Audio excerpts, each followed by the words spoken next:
जिंदगी जिंदा दिली को जान ए रोशन, वगरना कितने यहां रोज फना होते रहते हैं। आज हमें उस शहीदी धरती से खड़े होकर इस मुल्क की विरासत को याद करने का मौका मिला है। राम प्रसाद बिस्मिल को याद करते हैं तो बिस्मिल अजीम आबादी का वो शेर याद आता है, ऐ शहीदे मुल्क मिल्लत मैं तेरे ऊपर निसार, ले तेरी हिम्मत का चर्चा गैर की महफिल में है। अब न अहले बलबले हैं और न अरमानों की भीड़, सिर्फ मिट जाने की हसरत एक दिले बिस्मिल में है। वक्त आने पर जमाने को खबर हो जाएगी, हम अभी से क्या बताएं क्या हमारे दिल में है। सरफरोशी की तमन्ना अब हमारे दिल में है। और आज शहीदों की उस क्रांतिकारी जमीन पर खड़े होकर हमें ऐसे वक्त में संविधान और जाति जनगणना की बात करनी है जब अंग्रेजों से माफी मांगने वाले,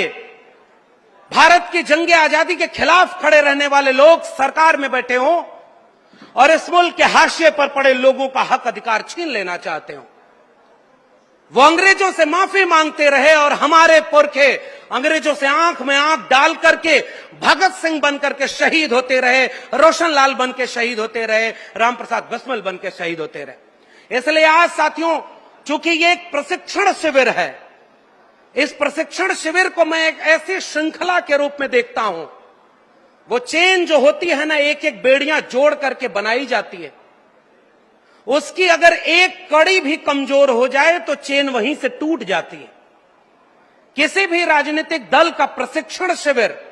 उस श्रृंखला की तरह है कि आखिरी पायदान पर खड़ा उसका सिपाही और उसके सबसे बड़े पायदान पर खड़ा उसका नेता। अब कल्पना करिए कि आपके पास तो एक ऐसा बहुआयामी, प्रगतिशील, आधुनिकता की सोच से लैस एक ऐसे नेता आदरणीय शेख अखिलेश यादव जी का नेतृत्व मिला हुआ है, जिसने इस देश में समाजवाद और आधुनिक भारत की संकल्पना में काम किया। तो आपको जमीन पर रख करके उनके विचारों को लड़ना है। तो आज के इस प्रशिक्षण शिविर में जब मुझे मौका मिला कि आप जाति जनगणना विषय, जो कि इस प्रशिक्षण शिविर का केंद्रीय विषय है, लोक जागरण अभियान, और मैं बधाई देता हूं समाजवादी पार्टी को और समाजवादी साथियों, जब वक्त बुरा आता है तो वो इसलिए आता है कि वो ताकतवर लोगों की ताकत का इम्तिहान ले सके कि इस बुरे वक्त से कौन लड़ रहा था। आज अगर आप लड़ेंगे तो इतिहास में आपका नाम दर्ज होगा कि समाजवादी लोगों ने उस वक्त भी लड़ाई लड़ी। तो वो लड़ाई लड़ने के कई टूल हो सकते हैं और पार्टी ने अगर यह फैसला लिया है कि जाति जनगणना के विषय को अपना केंद्रीय विषय बनाएगी, इस देश में हाशिए पर पड़े हुए लोगों को मुख्य धारा में लाएगी, उनके हक अधिकार की बात करेगी, तो उसका सबसे केंद्रीय विषय है जाति जनगणना का। कल्पना करिए साथियों, एक देश का मतलब क्या होता है। किसी भूगोल पर खींच दी गई लकीरों के बीच आने वाले जमीन के टुकड़े से देश नहीं बनता है।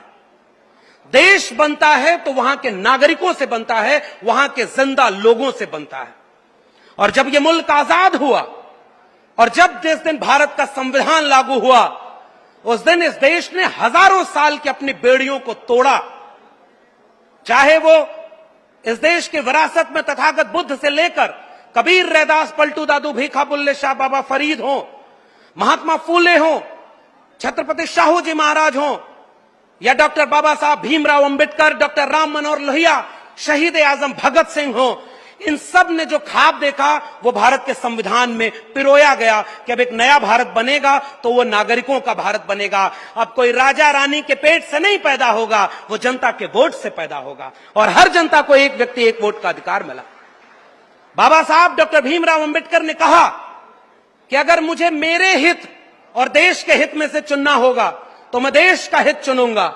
और अगर मेरे समाज के हित और देश के हित में टकराव होगा तो मैं अपने समाज के साथ खड़ा हूंगा, क्योंकि हजारों साल से इसी देश में मेरे समाज के लोगों को शिक्षा, रोजगार और मानवीय सम्मान से वंचित रखा गया। डॉक्टर राम मनोहर लोहिया साहब ने जब नारा दिया कि सन सोपा ने बांधी गांठ, पिछड़ा पावे 100 में 60, तो समाजवादी नेता डॉक्टर लोहिया से किसी ने पूछा कि आपको सबको लेकर चलने की बात करनी चाहिए, आप तो कह रहे हैं पिछड़ा पावे 100 में 60। डॉक्टर राम मनोहर लोहिया ने कहा कि देखो, समाजवाद का तकाजा यह कहता है 100 से कम न 1000 से ज्यादा, समाजवाद का यही तकाजा, समाजवादी मूल्य कहता है कि आप किसी के हितों का संरक्षण करें तो जो सबसे आखिरी पायदान पर बैठा है उसको अगर उठाकर आप बराबरी पर न खड़ा कर पाए तो फिर किस बात का समाजवाद। इसलिए मैं कह रहा हूं जिसकी जितनी भागीदारी है उसे वो भागीदारी मिलनी चाहिए। और मैं फिर से शुक्रिया अदा करता हूं, और मैं मंच पर खड़ा हूं तो मेरी जिम्मेदारी है, हम जैसे लोग जो आजमगढ़ के किसी खेत में गाय भैंस चराना छोड़ करके दिल्ली विश्वविद्यालय तक पहुंच पाए तो ये तब मुमकिन हो पाया जब इस देश में भारत का संविधान और मंडल कमीशन लागू हुआ।